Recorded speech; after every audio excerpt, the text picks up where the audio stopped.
Paz e bem, meus irmãos e minhas irmãs. Estamos na segunda-feira da 30ª semana do Tempo Comum, dia 27 de outubro. Hoje nós celebramos o Dia Franciscano de Oração pela Paz, porque a paz é uma cultura que começa em casa.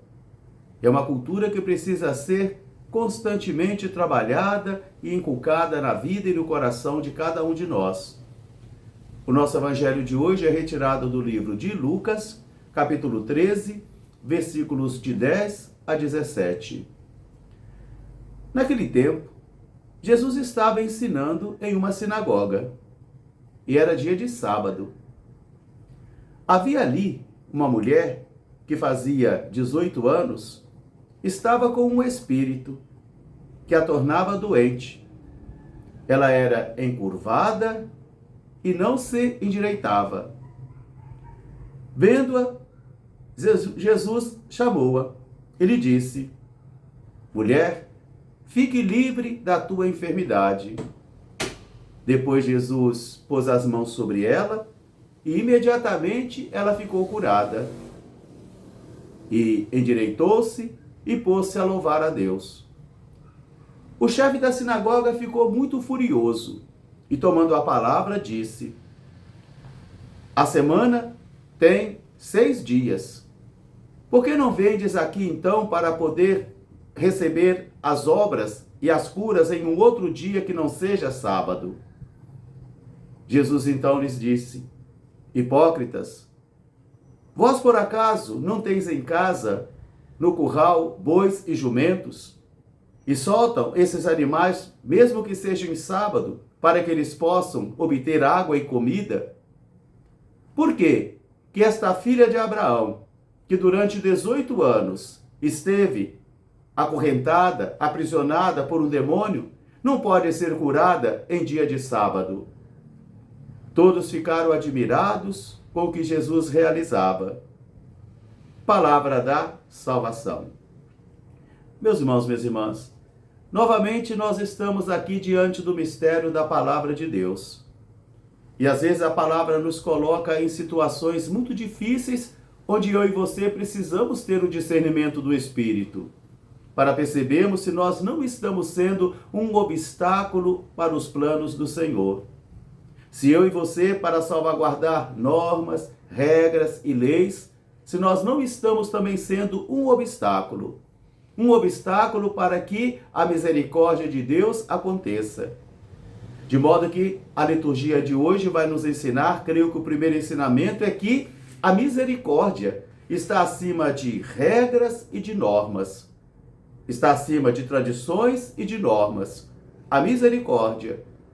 E que o Senhor não se deixa aprisionar por tradições e normas, mesmo que as tradições, as normas, as leis tenham o seu teor pedagógico, o seu valor pedagógico, mas elas não devem aprisionar, elas não devem engessar o Senhor, porque o Senhor não é propriedade de ninguém.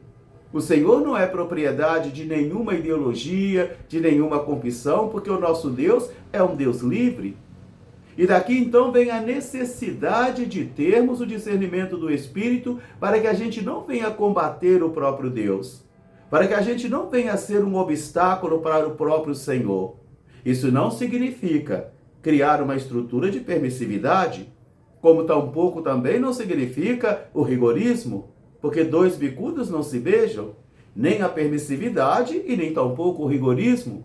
Daí vem a necessidade da temperança do Espírito, coisa que o apóstolo Paulo vai dizer hoje na primeira leitura. Porque aqueles que se deixam guiar pelo Espírito de Deus são filhos de Deus. E realmente Deus está presente na vida deles. Agora, aqueles que se deixam levar tão somente pelo Espírito da carne são carnais, e assim ficam limitados, e assim se tornam prisioneiros da lei, e a lei então vai levar à morte, porque o pecado levará a pessoa à morte.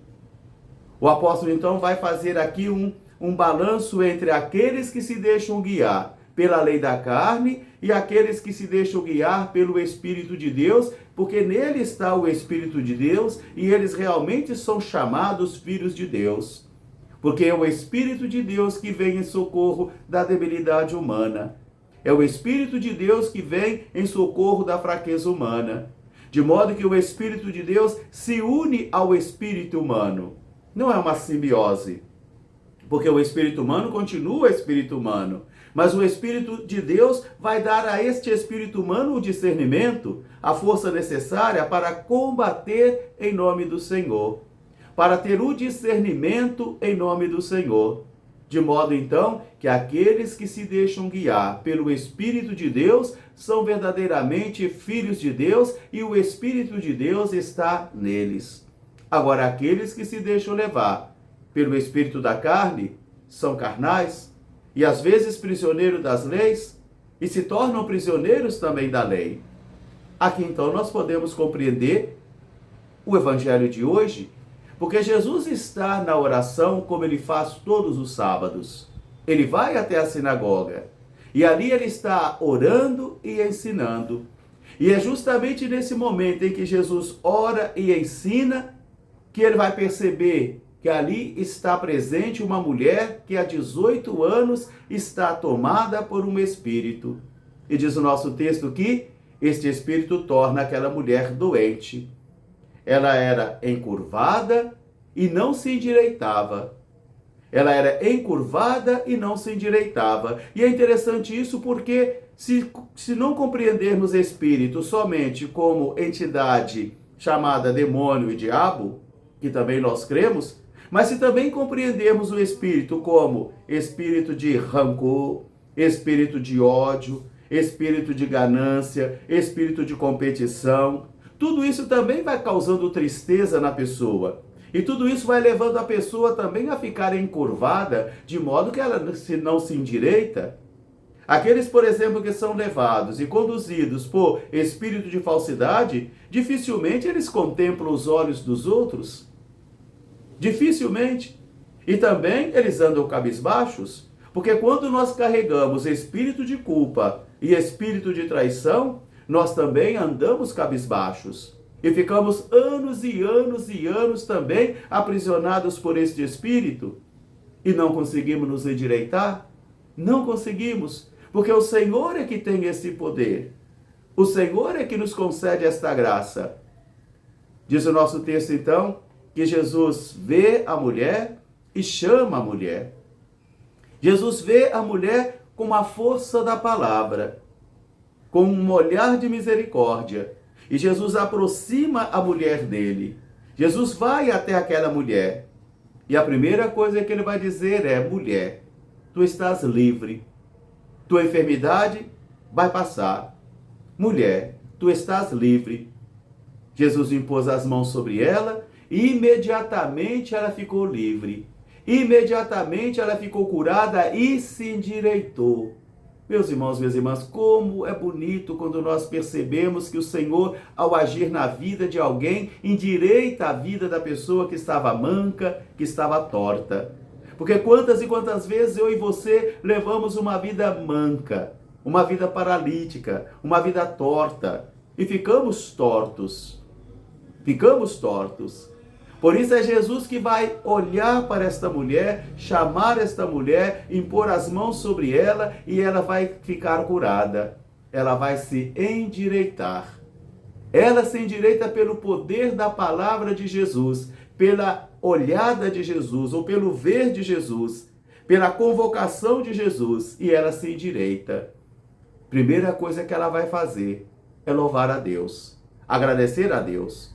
Coisa que aquele chefe da sinagoga não conseguia ter, um espírito de gratidão, um espírito de louvor. Por isso que ele muito ranzinzamente vai dizer e vai acusar: a semana tem 7 dias. Por que não vem então nos outros 6 dias para serem curados e não em dia de sábado? Ele não celebra com aquela mulher. Ele não louva a Deus com aquela mulher, mesmo constatando o milagre que havia acontecido ali, ele não se alegra. Ele não se rejubila, ele também está doente, ele também está curvado sob o peso da lei e sob o peso do pecado, e não consegue se alegrar. A mulher ficou curada, louvava a Deus, e todos ficaram admirados com o que Jesus realizava.